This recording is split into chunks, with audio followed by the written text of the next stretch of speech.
নমস্কার বন্ধুরা, সকলে কেমন আছো? আশা করছি খুবই ভালো আছো। আমিও খুব ভালো আছি।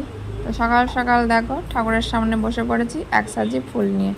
তো প্রচুর ফুল, এত ফুল দেখে লোভ সামলাতে পারলাম না, ভাবলাম তোমাদের সাথে একটু শেয়ার করে দিই। সাজিতে 5 রকমের ফুল আছে, 2 রকমের জবা, মাকড়সা, নীলকণ্ঠ, কাঠমল্লিকা। তো বহুদিন এত ফুল দিয়ে পুজো করে নিই। তো ফুল এনেছে বড়দির বাড়ির ফুল। আসলে আমাদের অফিসার বাজারে গিয়েছিল, বাজার থেকে বড়দিকে একটু দেখতে গিয়েছিল। তো বড়দির বাড়ি প্রচুর গাছ আছে, তো ওখান থেকে ফুল নিয়ে এসছে। এত ফুল দেখে এসে ছোটোবেলার কথা মনে পড়ে গেল। ছোটোবেলা যখন ছোট ছিলাম তখন সন্ধ্যা পুজো করতাম, তখন ভোরবেলা উঠে উঠে ফুল কুড়াতে যেতাম। তখনকার দিনগুলোই ভালো ছিল।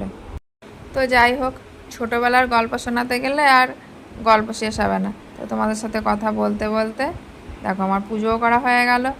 ফুল দিয়ে সাজালে দেখতে অন্যরকমই লাগে। তো এবার চলে আসো সত্যম শিবমকে দেখিয়ে দিই। কেবলে ঘুম থেকে উঠেছে, টিভি দেখছে, 8:30 মতো বাজে, এখনও ব্রাশও করেনি, খাইও নি। আর শিবম এই যে দুটো বস্তা পেতে নিয়ে বোতাম নিয়ে কি খেলা করছে, দেখো ওই যে কী খেলা করে আমিও বুঝতে পারি না। নিজের মতো খেলা বেছে নিয়েছে।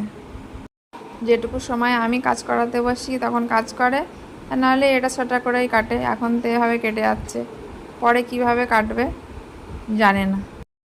সবই ভগবানের খেলা, ভগবান যেদিকে নিয়ে যাবে সেদিকে যেতে হবে। তাহলে বন্ধুরা আবার নতুন পর্বে দেখা হবে, ততক্ষণে টাটা।